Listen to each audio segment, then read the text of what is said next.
কোনো প্রকার ডিম দাও। মানে আমার তো প্রবাসী বয়ফ্রেন্ড নাই যে আমি সেখানে চলে যাবো, তোমার কাছে আমার থাকতে হবে। আমি কাউকে ভালোবাসি না তোমাকে ছাড়া, বুঝতে পারছো?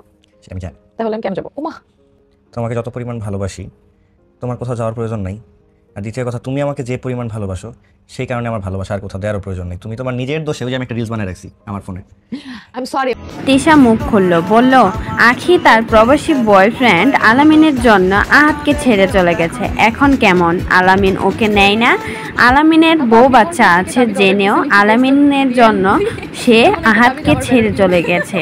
আর আলামিনের বউ আমাকে বিচার দেয় যে আখি তার সংসার নষ্ট করতে সেটা জানি, কারণ ওর সাথে আমি কতটা খারাপ থেকেছি, 2 বছর সংসার করেছি। আখির চরিত্র কতটা খারাপ তা আমি জানি। আসলে তিশা যে পরকীয়া করে আরেকজনের সংসার নষ্ট করে দীপাকে বাসা থেকে বের করে সে যে সংসারে আসলো তা কিন্তু কখনোই মুখে স্বীকার করেনি। আর সে বলে আহাদের বউ বাচ্চা আছে, তা আমি কখনোই জানতাম না, জানলে আর কখনোই এই সংসারে বিয়ে করতাম না।